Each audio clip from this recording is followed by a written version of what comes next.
My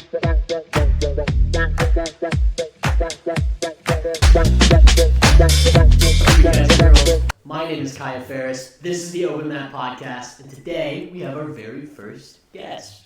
If you'd like to introduce yourself, guest. Of course. My name is Abed Hafza. I'm a white belt under Doro Cortez, and I train with this awesome guy here. And yeah. Yeah, awesome, man. Okay, cool. Yeah, so if you guys are curious, I'm also a white belt under Doyle. Very exciting, 10th Planet Lineage. Super awesome to be a part of that and some things like that. Just did finishers. That was exciting. Yeah, it was that very was nerve-wracking. Good first experience, though. I know you wanted to get onto the mat, so I need to tell us about what that feels like. Oh man, it felt kind of like weird, you know? Like I was sitting there, I'm watching everybody compete, and the desire for me to get out there was like so overwhelming that it kind of brought like a little sadness on me. I'm like, man, like I should really be out there. And I had my shorts on and I had my rash guard in my bag, and I was telling my coach, I'm like, man, I want to get out there, I want to do this, and he's like, no, not right now. He was like, the next one, you didn't sign up, you didn't do this, you didn't do that, I didn't prep for it. And I'm like, okay, well then we'll get him on the next go round. You have them in-house though. Yeah. How'd that feel? Tell us a little about that. So the in-house and just competing in general for anybody who's new, it's going to feel crazy. You're going to go through so many different emotions. You're going to be sweating like before you even get on the mats, before you even start stretching. Like in the car on the way there, I was sweating. I was listening to music, trying to keep like my cool, trying to keep my head in the right space. Trying to, figure out what I'm going to do, where I'm going to go, what's my move, right? What's my move that I'm going to go for? Yeah. I really love the Darce choke, but we'll get to that. But, you're good. You're chilling, especially for me. Like, I had a later match, so I watched everybody compete. I watched Kaya compete. I watched all of our teammates compete before me. And it didn't look so bad. And then I got out there, and it was like, they walked up to me and was like, okay, you're next. And I'm like, oh, wow, I'm next. And then the realization just set in. And all the nerves came. And then I'm like, oh, God. The lactic acid started to build up in my arms. I'm like shaking a little bit. I put my mouthpiece in. I shake the guy's hand, and I don't even know how I got on this dude. But... You had him the whole time. We were all saying it. Yeah, so, I had him in good position. Unfortunately, I couldn't hear anything because all that rush was just, all that adrenaline was just rushing into my body. First time is crazy. It's crazy. Yeah. I would say almost to the point of if you're a white belt within 6 months, I would say your first time competing, I could almost amount it to luck.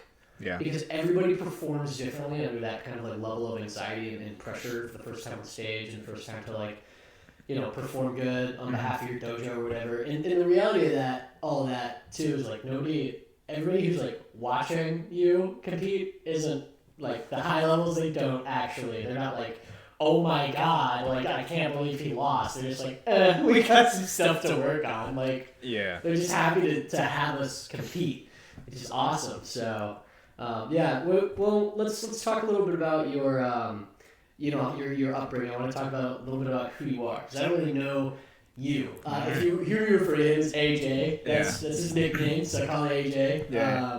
Yeah. Tell us a little bit about AJ. Give us the from birth to now. What are we looking at? All right, man. I was born and raised in Orlando, Florida. I was born 1997. I moved to West Palm Beach in 2019. But obviously there's a lot of time in between those two things, right? So I was raised a Muslim. I grew up Arab Muslim. Grew up super Americanized, right? Super Americanized, listening to rap, eating out, and like Arabs, we don't really eat out. We eat a lot of kosher and things like that. I I just didn't care. I used to go to McDonald's and all that stuff. Grew up around a lot of people who wanted to see me do good, and I was blessed to be in the position that I am in now, or I am blessed to be in the position I am in now.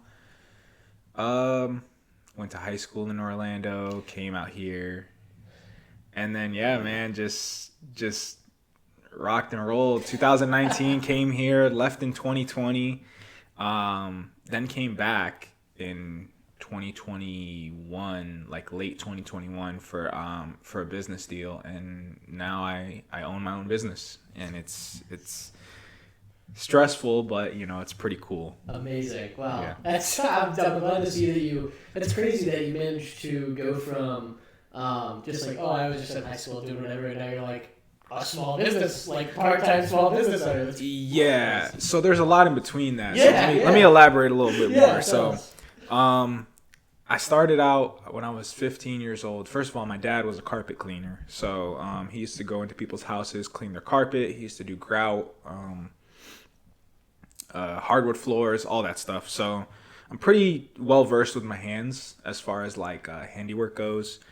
I used to go with him to work, and he would like he's such a perfectionist at certain things, especially when he's using his like hands and doing a service for somebody, that he would only allow me to do certain things that like couldn't mess up the job. You know what I mean? Yeah. So he's like, if I mess up, it's okay. Don't touch it. Yeah, Yeah. you don't touch this. Absolutely. You're not allowed to do that. Sometimes he would like allow me to pick up the steam cleaner and like do a few rounds, and he'd be like, yeah, you're not doing it right. Move. You know? When I was 14, I got my first real job. I applied at Publix like 600 times, but they never hired me. They were like the only place that hired at 14. Yeah. Great benefits, and you got like I don't know, all this crazy stuff. Publix is wild. Yeah, they never called me back. So well, they're lost. Now you're a part-time small business owner. yeah, they're lost for sure. I went and worked at an ice cream shop. It was like a froyo, frozen yogurt shop. Froyo is really good. Yeah, it was for one of my buddies.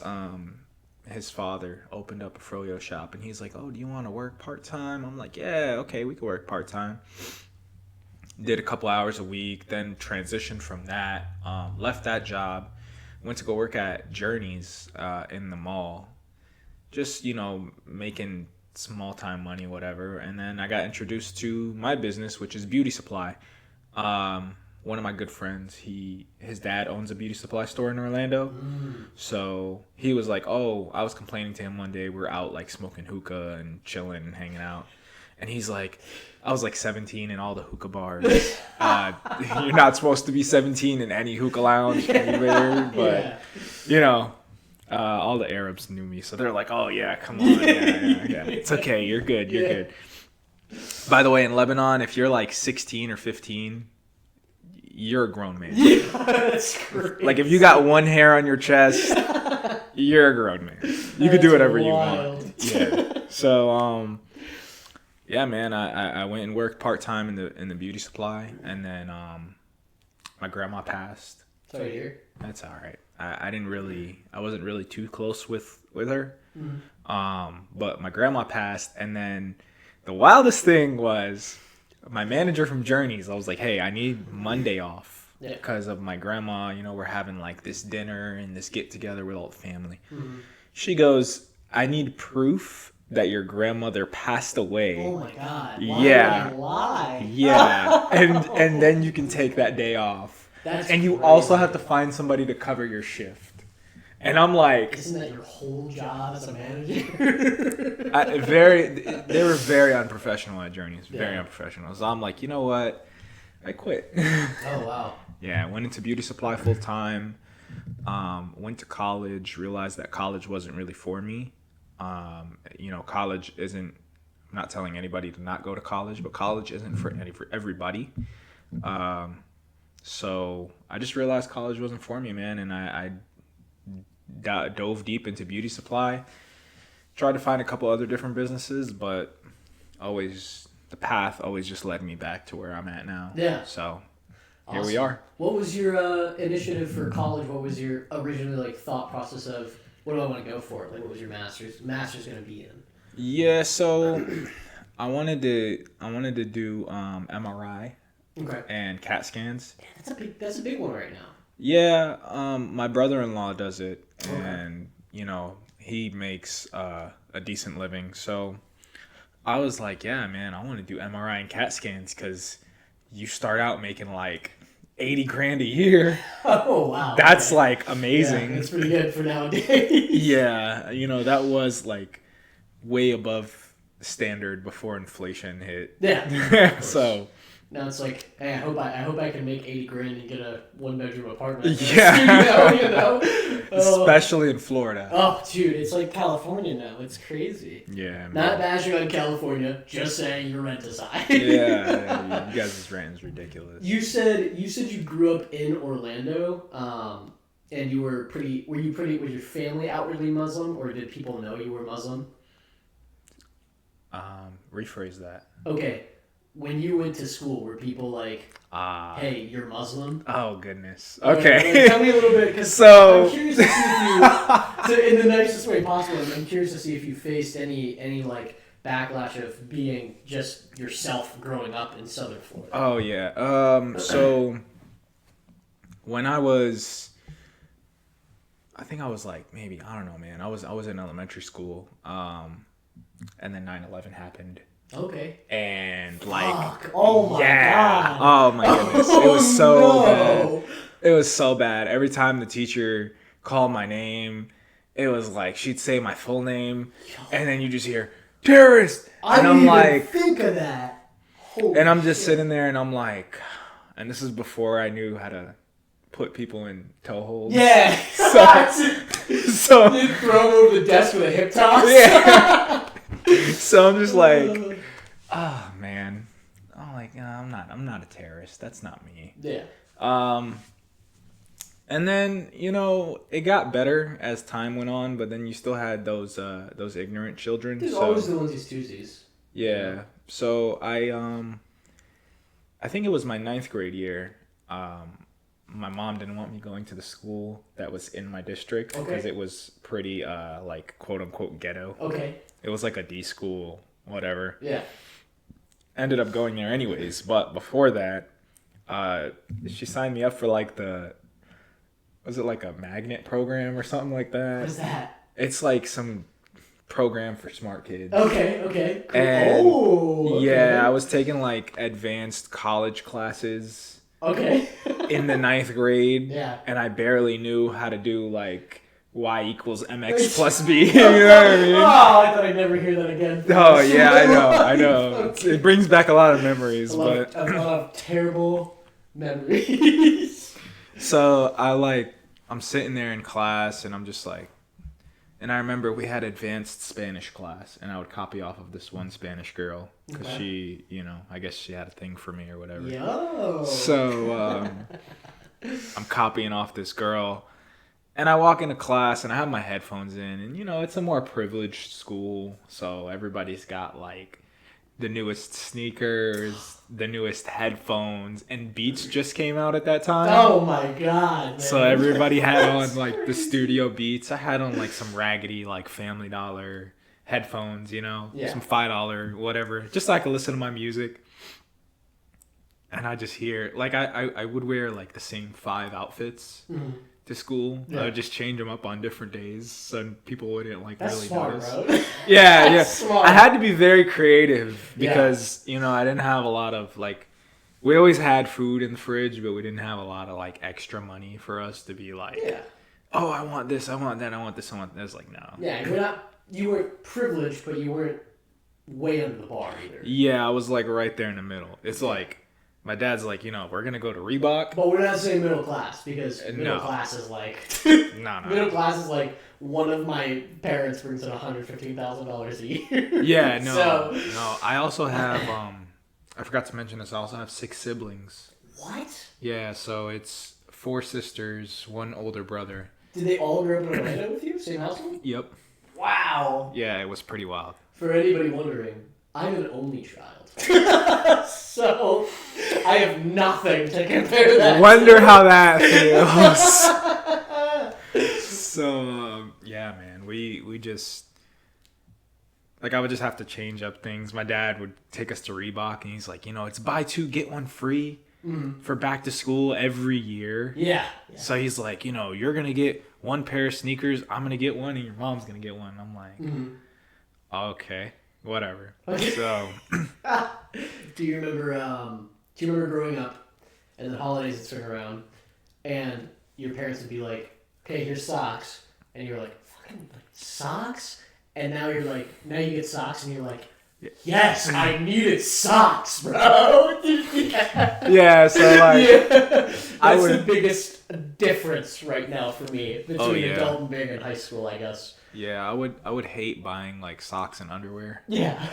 When I was younger, because I'm like, man, I don't need socks, I don't need underwear, man. I got my socks, and my socks would have holes in them. I just want a goddamn Xbox or something like that. Yeah, I want something cool with this money. I don't want to spend this on.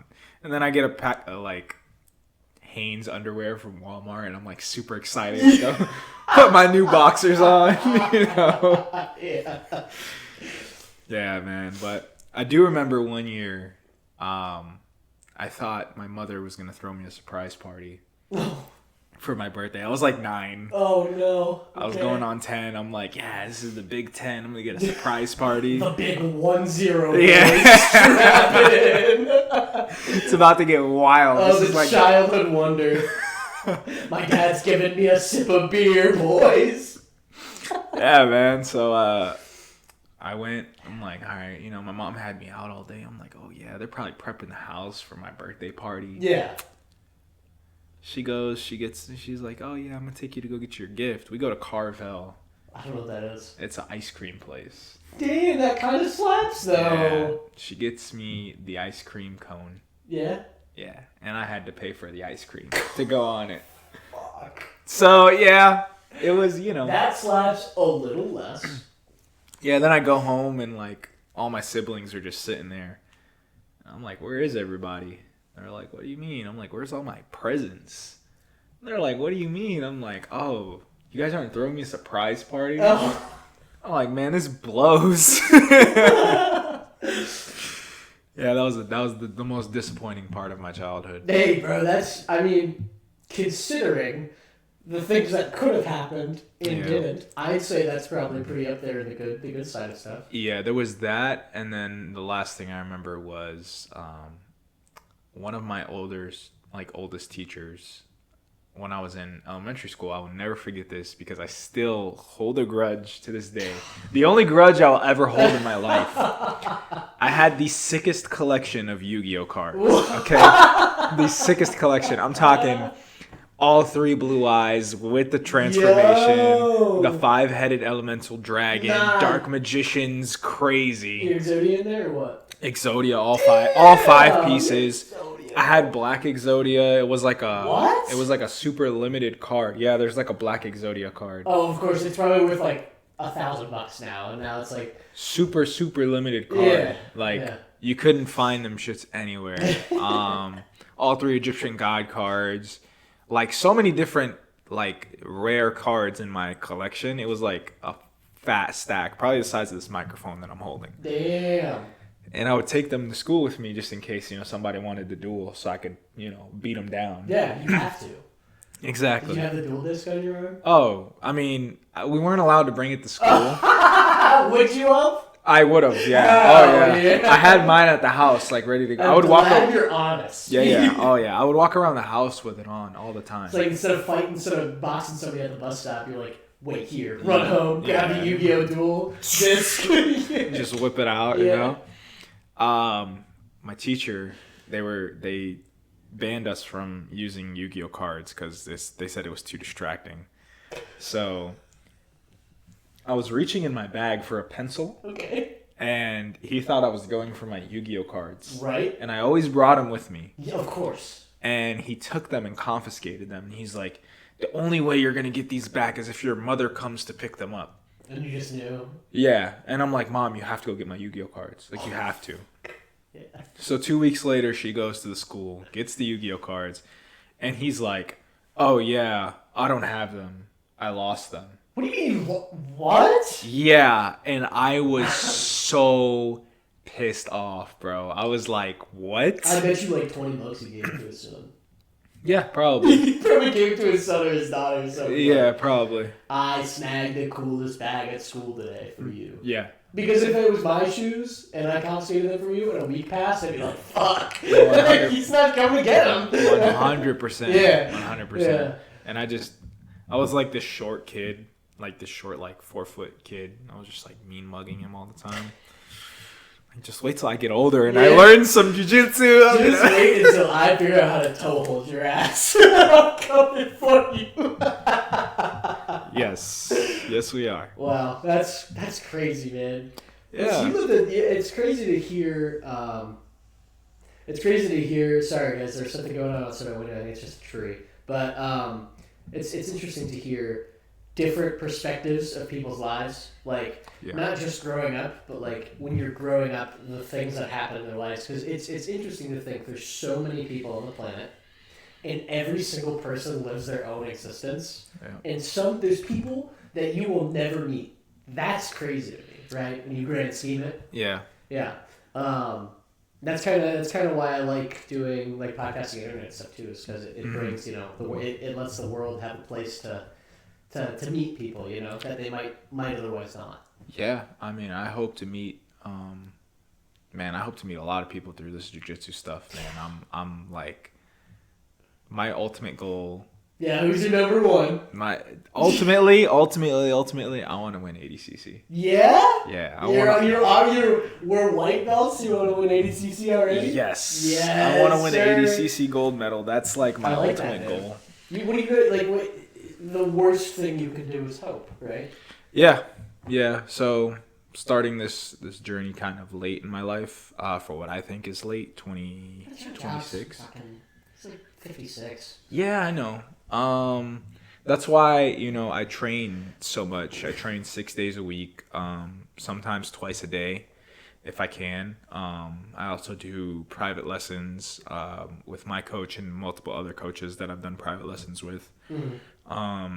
Jake Strauss. Yeah. Jake Strauss. Trying to get a private lesson in with Ben Saunders, and I'm going to Vegas pretty soon. Yeah. Planning a trip out there. I want to get one with Andy Varela. Oh, that'd be cool. Yeah. That'd be cool. Yeah, I want him to help me work on my wrestling. Ooh. He's got some pretty sick wrestling. Yeah, he does. And just learning from different people, man. Like learning from all the different guys at 10th Planet. Like, I haven't met somebody at 10th Planet that I didn't like. That's what I was about to say. I was going to say, there's been a lot of times in my life where I've done a lot of different stuff. Yeah. I've done a lot of stuff for a 22-year-old dude. Mm-hmm. I have been in this, like, 10th Planet community for, I'd say, like, 7, maybe 8 months now. And I haven't met somebody that I'm like, I don't want to be around you. Yeah. Everybody's been so cool in their own way. Yeah, I met somebody, but we won't name drop. We won't name drop. Not a drama channel. Not a drama channel. I met one person from the 10th Planet community that I didn't really take too well to. But other than that, everybody's been great. Everybody's been so welcoming. Like, even outside, like I hear, you hear online, or you hear, the older heads talk about, beef between like Gracie or whatever the other schools. I haven't seen it, because what we shouldn't say that right. But so schools do visit each other. I'm going to say we've had some guys come to the dojo who are not 10th Planet.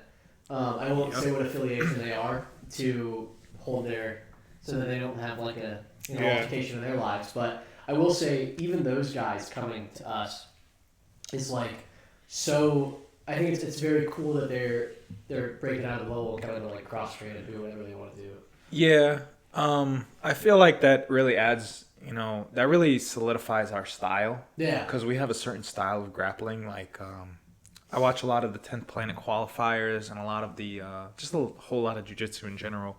I don't want to say everybody has the same style, but you could see like when you start to get like jiu-jitsu, I like to call it jiu-jitsu brain. Yeah. Because like my brain just starts connecting things. Yeah. And that's when I start asking coach too many questions, and he's like, "No, like save it for after class." Because please. yeah, he's like, "You asked me like 5 questions. We're rabbit holding." Yeah, it's not you though. It's the fact that he has to teach us like all these things in one day. I know. Yeah, okay. I know. It's just so funny because I'm like I see something and I'm like, oh wait, can I do that from this? Can I do this from that? Can I? And it's like, you see these positions that these people like go for, and you're like, oh, that guy grapples like 10th planet. Like you could always tell when somebody crosses over from a different school.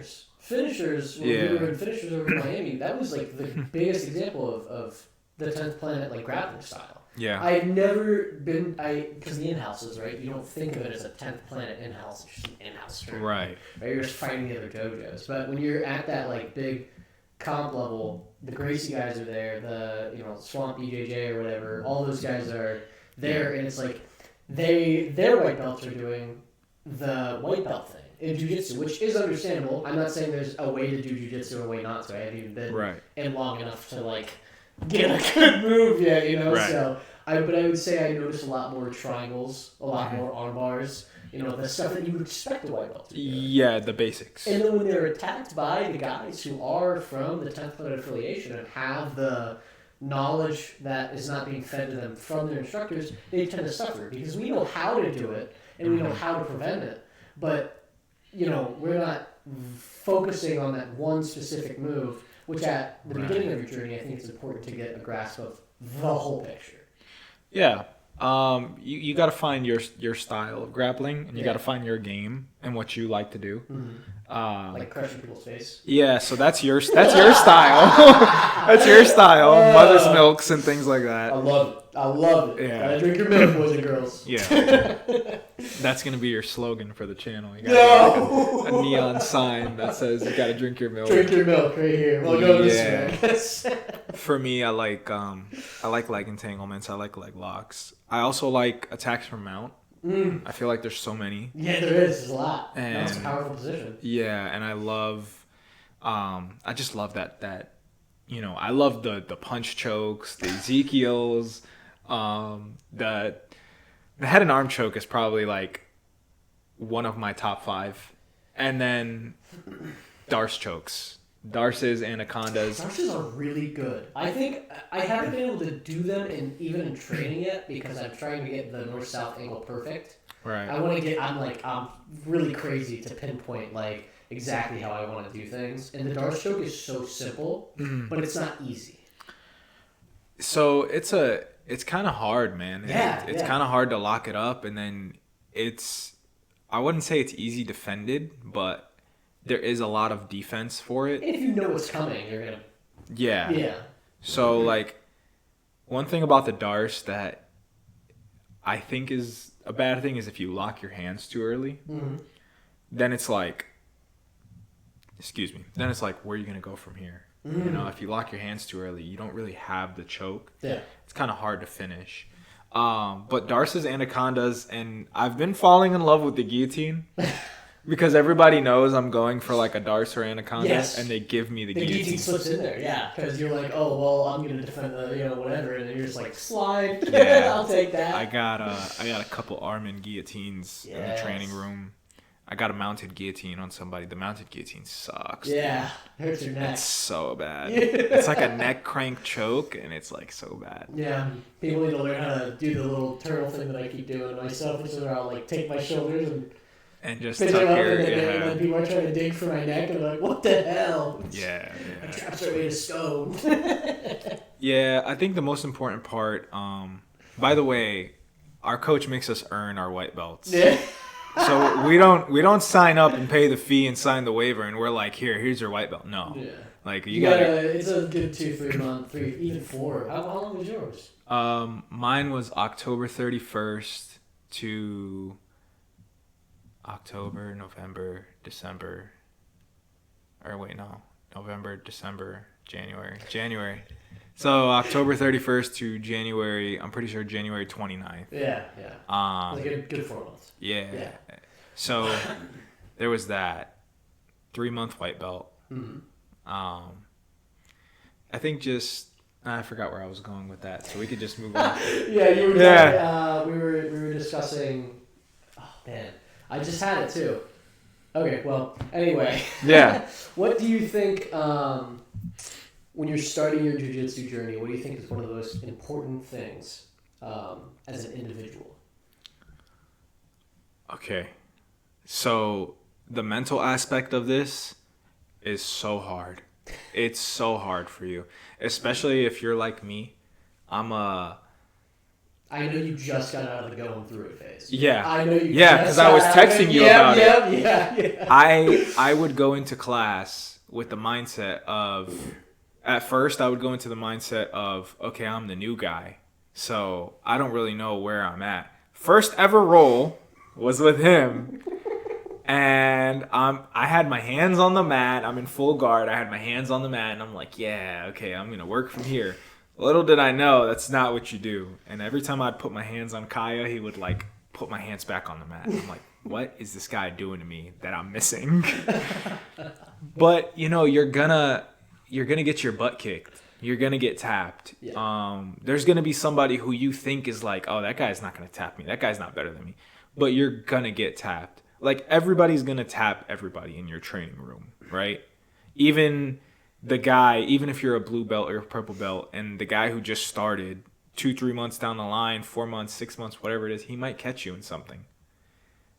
For me, the mental aspect of it was, I would go in there thinking like, damn, I suck. I can't get one person to tap out to anything. And I'm just getting rolled. Like, I'm getting put in topside pin. They're mounting me. They're keeping me in side control. I'm getting leg locked. I'm getting all this crazy stuff. And I'm like, man, I suck. Like, maybe jiu-jitsu isn't for me. Because I started out doing kickboxing with Coach. Oh, really? I didn't know you did one before the other. I think you came in and did both. No, yeah. I was doing, funny enough, jiu-jitsu does help you if you're a shy and introverted person. It helps you get to where you want to be, like socially. It helps you make friends. Yeah. So a little rule of our dojo, which I really like, is that there's no egos on the mat. So everybody comes in, and when you come in, you have to clean your feet off, and you have to basically fist bump everybody or say hi to everybody. You know what I mean? And one by one, you go and you just say hi. Hey, how you doing? Hey, how you doing? Hey, how you doing? And introduce yourself if you're new. I really like that because I started doing kickboxing just to lose weight because I was 230 pounds and I was overweight. I was fat. Okay. Yeah. Wow, that's a big difference for you. Yeah. Now I'm 183 pounds. Damn. I got a weight loss journey, ladies and gentlemen. Yeah, amazing. So jiu-jitsu and kickboxing and my coaches really changed my life for the better. But when you go like into class, or when you go into jiu-jitsu, you're just like, at first I was kind of like, oh, I'm not going to do afternoon class because there's so many people in afternoon class. Like, I could do morning class because I know Kaya, and Kaya's cool. So I'll just, go to morning class with Kaya and I'll be okay. And then one day I was like, no, you know what? I'm going to stay for afternoon. And everybody was so welcoming and so like, hey, how you doing? Hey, what's your name? Hey, what's going on? Oh, yeah, I see you do the striking all the time. And I'm like, oh, yeah, like, everybody's so cool. And I'm like, is this how jiu-jitsu is? And, like I said earlier, I haven't met somebody from 10th Planet I didn't like, except for one person, but I digress. Yeah, we'll leave that. We'll leave that discussion for another time. But, yeah, man, I feel like the mental aspect of it is the most important part because you're going to get your butt kicked. Yeah. Over and over and over again. It's going to happen. And even when you get good, like when I found my path and I'm like, okay, I like leg locks. I like leg entanglements. I know how to do this from mount. I know how to do this from side control. I know how to do this and that. I was still getting my butt kicked. And I'm like, goodness, like, I suck at jiu-jitsu. And our coach would always say, you're not even allowed to suck yet. Yeah. You're only allowed to say you suck at jiu-jitsu if you've gone a year and you still in that same position, then you suck. But, you know, we weren't allowed to say we sucked. So I would beat myself up mentally. So I feel like reinforcing your mind and knowing that these things are going to happen and just keep telling yourself that these things are going to happen. Yeah. That's the most important part. Absolutely. I would say mentality is a really big part of jiu-jitsu. 100%. Especially competition. Competition. And you're not going to know it until you compete. Like I was telling you, right? Remember the first time you were going to compete and you're like, I'm going to do this and this and that and that. I'm like, all right. Because I knew, man. I was like, you're going to go out there. And guess I did the same thing. You're going to go out there and you're gonna choke on your own breath and you're going to be like, what the fuck am I doing? Yeah. You're going to sit in topside tabletop for 5 minutes straight. Sorry, just call him out, guys. Don't worry. It's all right. He's better now. He listens. He's I'm getting there. I sat in tabletop for like 3 minutes. You sat in tabletop for like 5 minutes. But the crazier part is he held another grown man in tabletop for 5 minutes. Yeah. Yeah, that's it right there. Yeah, man, competing is a whole different animal. So if you can, like, you know, reinforce yourself mentally at first, maybe you won't have the same stupidity that I did when I went out and competed. But you won't know until you go out and you compete and you do it. So this is also my first sport. Oh, really? Yeah, Ever? I don't know if you know that. Yeah, ever. I've never Did played. you do anything like physical outside of? Did you run or do anything else? Nah. Okay. I mean, I hung out with, you know, my friends. We would play basketball in the neighborhood, but that's like, you know, unfriendly. Like, that's like friendly competition. Yeah, you of know? course. There's nothing like. No, you're not trying to kill the other person. Yeah, I played like one organized game of basketball. Yeah. But that's just such a long story. It's like. It wasn't like the best thing. And then I thought I was like the best. I just didn't go to practice. The best basketball player ever. Yeah, I'm like I am LeBron James after my first game. Michael Jordan. Yeah, I'm like Michael Jordan now. I don't have to go to practice. And I got kicked off the team. Oh, no. Yeah. They were like, we need your jersey back. And I'm like, you guys can have this. I don't want it. This is too easy. Take it back. I don't want this. Oh, man, that's wild. Yeah, man.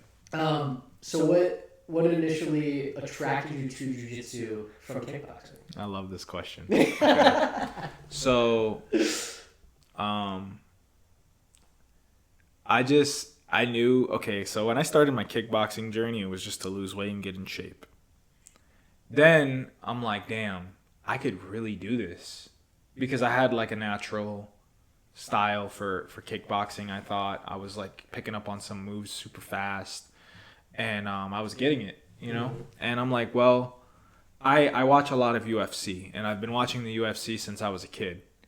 And I've always seen, like, the grappler versus the striker matchup that everybody always talks about. Yeah. And you could always tell when somebody doesn't have any stand-up, how they get, like, just ran through, like, just punched in the face. The like guy crazy. who introduced me to jiu-jitsu, he's a big dude. He doesn't play games. He's like 230, I think. Yeah.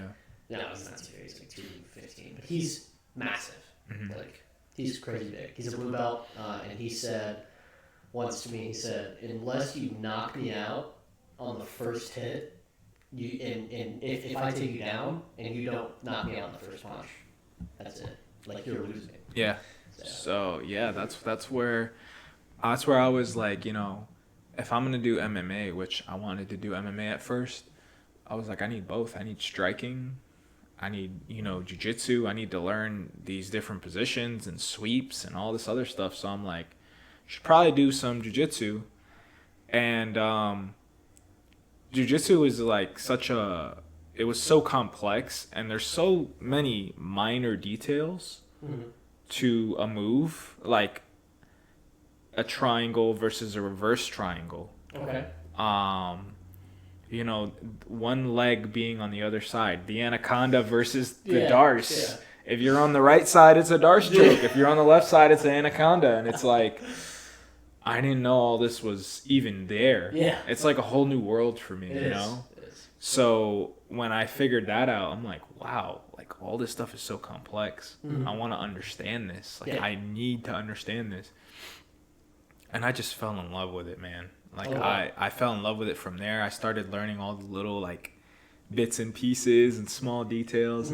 And then when I got my first tap, the glory. Yeah. When I tapped the first person I ever tapped. You can say their name, like it's not calling them out. I know, it's like, you know, I didn't know the kid was 14. Okay. It was Adrian. But in his defense, he signed the waiver. This 14-year-old is also like what? He's got to be like 180. No, he is 180. He's like 185. The kid is a beast. I want him on the podcast, and the reason I want him on the podcast is because I want people who want guys like him to compete at a high level. Because he could, where he's at right now, he could make a future in Jiu-Jitsu. Yeah, for sure. Yeah.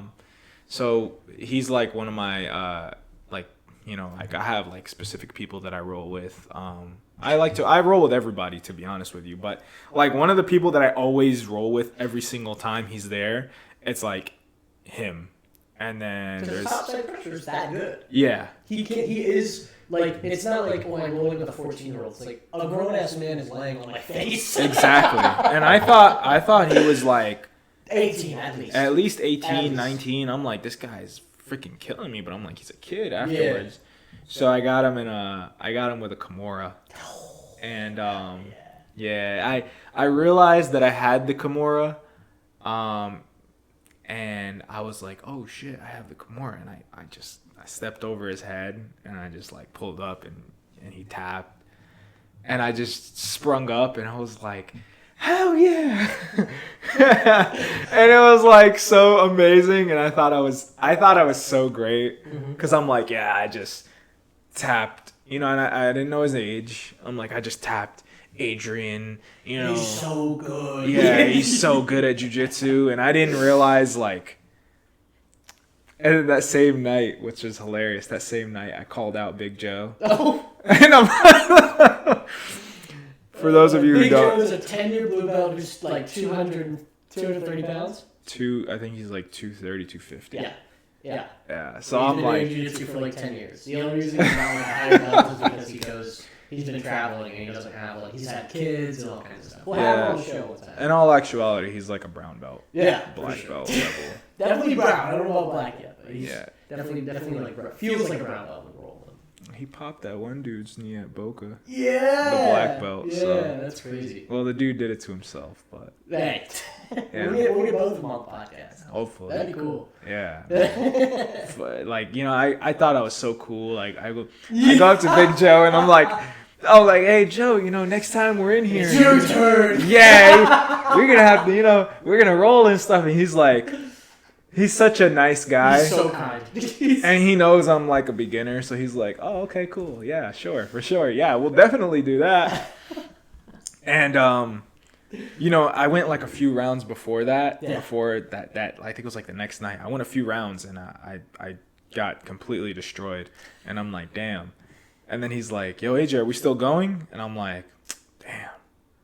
I was like, man, I ain't no bitch. Yeah, like, I ain't no bitch. So I'm like, yeah, let me just, let's go. Body this guy. Let's go. And his wrist grip, like he grabbed onto my wrist. Oh my and God, I'm like, dude. Yeah. I just freaked out. I'm like, holy shit. Like, I'm going down. Yeah. But super smooth roll, to be honest. Because he's so good. He's at the point where he's like good enough at jiu-jitsu where he could do a whole takedown on you and not hurt you, which is awesome. And I talked to Coach about this. Big Joe is a 3rd degree black belt in catch and release. Yeah. He will catch you in something and he will not rip it. Nope. Which is great training etiquette for those people who are out there. Do I do that? No, me. Oh, I was about to say. I kind of have a repertoire, unfortunately, for my poor black belts. I mean, you know, know, visitors. Like I said, it's not entirely my fault. Like I said, styles make. Well, they say this all the time. Styles make fights, and you know, it's the same thing with jiu-jitsu. It's like the 10th planet style is so unique. It's dangerous to be ego-driven too. in the sport. Like if you're ego driven, you're gonna get hurt. Yeah, of course. So. I had to check that same night that I was getting messed up. I got messed up for like 6 straight rounds. Yeah. My ego was like, I was like, damn. And I came in the next morning and I told coach, I'm like, man, I am not that great at jiu-jitsu. Like, I thought I was. I was like, man, if I beat Big Joe, I'm challenging coach next. Like, we're about to go. And, man, I like the ego is just out the door now. Yeah. And I'm just trying to learn as much as I can and come back at the next in-house comp with a vengeance, and just tap whoever's across the mat for me. That's awesome. Yeah, man. So I know you are. We talked about a little bit earlier about you having a religion. Yes. And additionally to that, you do jiu-jitsu. Yes. And you're a small time business owner. Yes. And I know you're in a relationship. Yes. Not going to expand on that too much, but I'm curious. Are you finding difficulty balancing all 4 of those aspects with jiu-jitsu? And what is, and you don't have to say this part if you don't want to, but are you prioritizing something over other things in order to facilitate your happiness in your life? So it's really hard to balance those 4 things you just said. Yeah, of course. That's why I asked the question. Yeah, luckily I have a business partner, and he understands that like jiu-jitsu is like a passion of mine and things like that. So he kind of backs me on that aspect. Okay. And I also have a manager that runs the store while I'm away. Oh, really? Yeah. So the CrossFit guy? Yeah, the CrossFit guy. Yeah. So he runs the store when I'm gone, and my business partner takes care of some things. I take care of some things. At first, it was really hard to balance everything because I felt like I was giving all my time to jiu-jitsu. Mm-hmm. Because I'm like, damn, I need to get my white belt. I need to get my white belt. And I was so driven. Mm-hmm. And I'm like, damn. Now I'm like, I need to get my blue belt. Yeah. And but it's not that you're less driven, though. No, it's not that I'm less driven because I still come to class just as much. It's just that now that I've finally gotten my white belt, I can sit and like prioritize certain things. So I would go into work and I would sit in the back for an hour, 2 hours, 3 hours, and just chill and watch jiu-jitsu instructionals, specifically BMAC, Brandon McCaffrin, the greatest jiu-jitsu instructor probably to ever live. I've watched all his videos probably like 10 plus times. Dang. Yeah. He's a great instructor. Wow. And then I'm like, I saw my business kind of, it wasn't like tanking, but it was like the numbers weren't where it was supposed to be. Yeah. Like everything wasn't performing at the peak level that it's doing. So I'm like, okay, this is not supposed to happen. So me and my business partner had a conversation, spoke about it, and then I got my white belt and I was able to prioritize everything in my head. So now I make time for everything, right? So like when I'm at work, I only focus on work. Mm-hmm. If I have time during my lunch break, I'll turn on like a 10th Planet qualifier, or I'll watch a couple instructionals on like things I'm curious about. I don't like to take jiu-jitsu advice from everybody. No, of course not. Or like instructionals from everybody, which is why which is why I only watch Brandon's videos, because he's another 10th Planet like instructor, and he's a great instructor. Okay. And he like breaks everything down for you like piece by piece, and then he shows you what happens like if you do this, what happens, like the wrong thing that could happen to you, like they're gonna pass your guard if you do this, or they're gonna end up on top mount if you do this, and mm-hmm. I just had to break down that those 4 things and kind of like prioritize certain things in certain ways, Okay. Wow. Do you feel like your religion plays a big role in your life, a big enough role to influence that jiu-jitsu that you're wanting to do? So my religion doesn't really it plays a big role in my life. Yeah. And it is a big thing. Like, I got Ramadan coming up. Yep. March 11th. Hungry man. Yeah, March 11th, which is why I'm eating everything I can beforehand. Yeah. And then it's like no food, no water for sun up to sundown. Mm-hmm. So morning classes will probably be skipped. Yeah. Just to get some extra sleep. Gotta sleep the hunger away, man. Yeah, I might even just still go in to Yeah. morning classes. Maybe just to watch or like to come in and train, but like rolling I'll definitely cut back on a little bit during Ramadan. And that's about it, man. Okay. Other than that, like my religion doesn't really affect my training, and my training doesn't really affect my religion as much. There's prayer. We pray like 5 times a day. Really? Yeah. I did not know that. Yeah, so there's morning, there's we call it's like not mid-afternoon, it's like the beginning of the afternoon. Okay. Then there's mid-afternoon, then there's sunset, and then there's sundown. Mm-hmm. So those 5 times you have to pray, and there's like 3 to 4 hour intervals in between them. Okay. Sometimes a little less, depending on like I think depends on like daylight savings and stuff like that. Oh, really? Too. Yeah. Which is funny because the first half of Ramadan is during daylight savings, so I think the sun goes down at like 6 or something. So it's gonna be like super, easy. And then the second half is in the other part of daylight savings where everything is like the sun goes down at like 8:30. Mm-hmm. So we're gonna have to fast for like another 2.5 hours. And dude, the guy who runs my store is like dreading that. He's like, oh, it's gonna suck so much, blah blah blah blah. I'm just like trying not to think about it. It's hilarious. Yeah, that is. Yeah, I was gonna say, I didn't know daylight savings played a part in Ramadan. That's interesting. Yeah.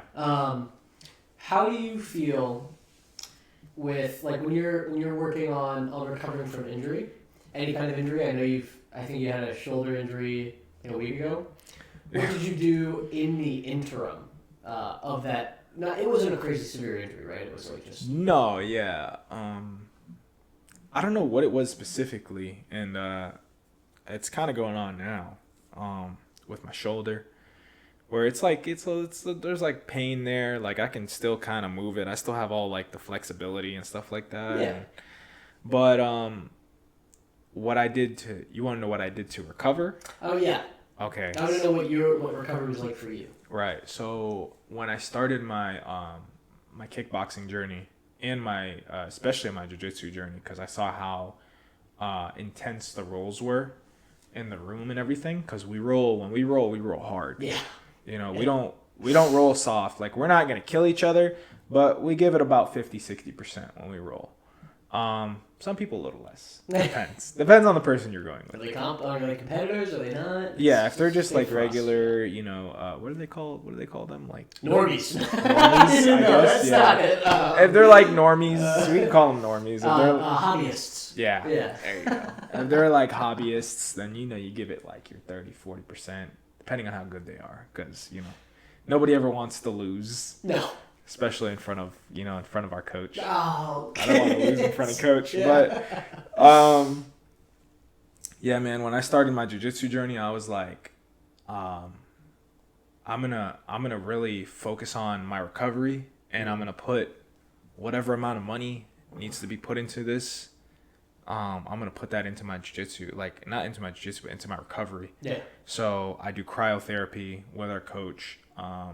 Non-invasive cryo, so no needles. We do like cupping and scraping. I have my own ice bath that I purchased. I spent like $1,000 on it because it comes with like the cooler that chills the water for you, so you don't have to buy a bunch of bags of ice. Mm-hmm. You just dump all that stuff in, or you don't have to dump any ice actually. You just turn it on and put it to the temperature you want it to go to. Did you say you had problems with that when you first got it?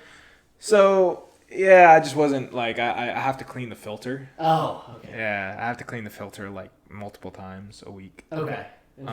So yeah, I kind of fixed that, but yeah, I always you talked about LeBron James, or you said LeBron James earlier. I always envy LeBron James because he is like 42 years old and he's still playing basketball at the highest level. Mm-hmm.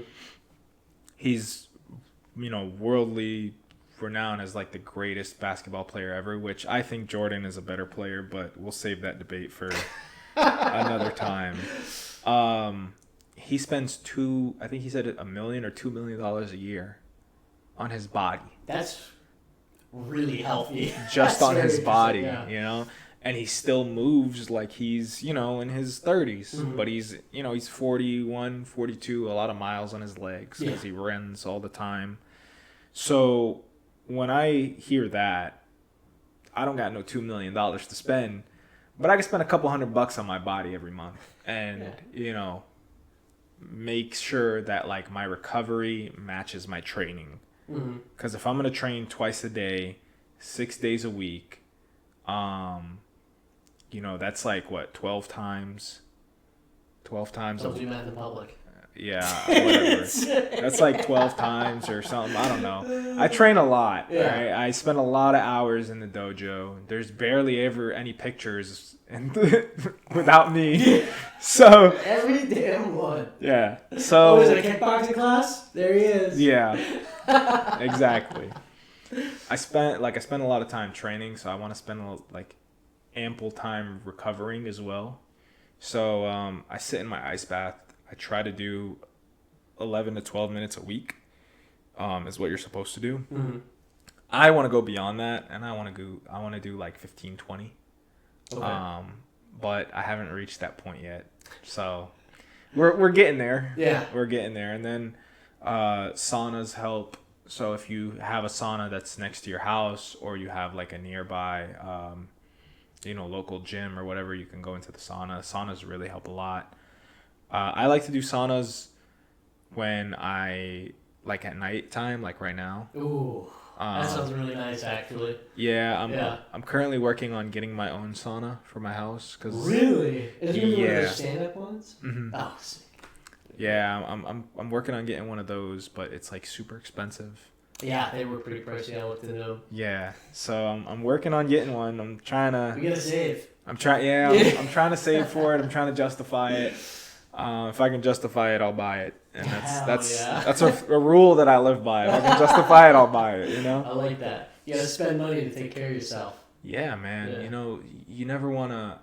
My biggest fear is ending up, with a bad injury, and then sitting on the shelf for, 6 to 8 months because I didn't recover the right way, or I didn't do this the right way, or I didn't do something, and then now I'm like, damn, I have to spend 6 to 8 months off the mat. That's 6 to 8 months of training that I could have got.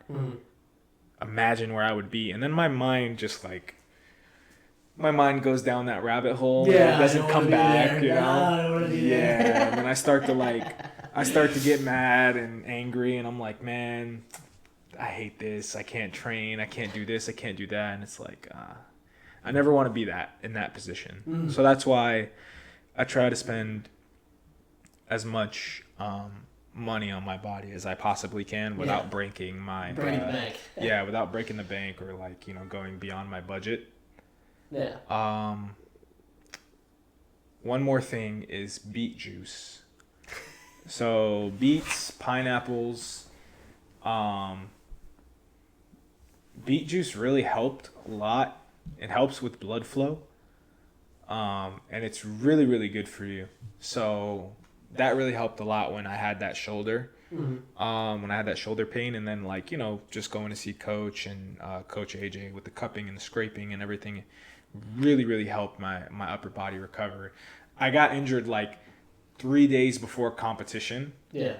And I was gonna get pulled from competition, and I did all this recovery in a 3-day span, and my shoulder was feeling crazy. Perfectly fine. It's nuts, man. It was actually insane because I remember you were like, oh, I don't know if I'm gonna do it, and I was like, just go see Coach. Yeah. He'll sort it all out for you, like good. Yeah. And Dude, I'm so happy you got to compete though for the first time. yeah. That was good. Excited for the next one in April. Yeah, once we get that date, I'll lock it in at work. And For sure. we're gonna get after it, man. I can't wait. We got a fun segment. Are you ready? Go for You it. gotta put the mic down. Okay. Okay. So, guys, this segment I'm calling Gift Wrap because it's a segment where I give a gift to my opponent or podcast friend. And so, in this segment, Gift Wrap, you get a Hawaiian shirt. No way. No freaking way. Yeah, buddy. I get a Hawaiian shirt? Yes, sir. You're gonna be a part of the Hawaiian Shirt Club. Oh my god, this is awesome. Thank you. Absolutely. Kaya has gotten me more gifts than some of my friends that I have known for like 20 years. I'm a gift giver, man. It's one of my friendship my languages of love, man. Yeah, you're awesome. I love giving gifts. You're awesome, brother. Get that. Thank you. I Yeah, appreciate it. of course, man. Look at this, man. Look at this, guy. I'm gonna put this on. I'm gonna put this on right now. Over the sweaty jiu-jitsu shirt? Yeah. Oh, hell yeah. Get over it in the there. sweat, over the sweaty combat jiu-jitsu. Soak it in. Rashy, you know? I'm gonna put this on right now. Let's get there, boys. Oh, yes. Look at that handsome man. How's that fit? Awesome. Good. Your muscles be popping out of it. Yeah. I like my shirts like that. That's awesome, man. Thank Yeah. you. I appreciate it. Of It's course. super unexpected. So Yeah. Well, I mean, you got any last words? That's our closing segment. last You words. can give shout outs to whatever you need. Shout out to everybody at the dojo. I love all of you guys. You guys are like my second family. I'm gonna get emotional and I'm gonna start like tearing up and stuff. So I'm here away from like everybody, like my brothers, my mom, my sister, all my friends. I have like a few friends that I have here, but they have their own lives and you don't ever really want to intrude on anybody. So Yeah. everybody at the dojo is like a second family to me. If you guys are like brothers and sisters. Coach and Coach AJ are like, aunt and uncle, like older, Yeah. I love everybody so much there, and you guys really welcomed me into the family, so thank you so much for that. If you are in West Palm Beach and you want to come train at the coolest school in West Palm Beach and the most badass school in West Palm Beach, hit up Kaya. You can hit me up on Instagram @_hypekills. He'll put all my information in the description. He'll put all his information in the description. And you can always come by and you can come in for open mat. You can come in for whatever you want. 10th Planet, West Palm Beach. We are awesome. Not Rogue Wave or New Wave or whatever it's called. Not that school. They're not 10P anymore. 10th Planet, West Palm Beach. And then to all the new up-and-comers out there, if you're just starting your jiu-jitsu journey, make sure to just stay with it mentally. Come on my podcast. Come on the Open Mat Podcast. Come on the Open Mat Podcast, baby. Come on the Open Mat We love Podcast that. and tell your story. Yeah. You'll get to the point where you want to be in life. You'll feel like the next Gordon Ryan or whatever, Our coach says everybody's paths are different. Everybody's journeys are different, so that's always true, so just keep your head in it, man, and make sure to just keep on training. The only way you're going to get better at jiu-jitsu is doing more jiu-jitsu. Yeah, well, thank you so much for coming on my podcast. Thank you Taking for the time having out of me. your day, man. Thank you for awesome. having me. It's a pleasure. And thank you all so much for watching. If you made it this far in the video, in the podcast episode, I'm really very thankful that you stayed along. There will be much more to come. I'm hoping to get an upload every 2 weeks.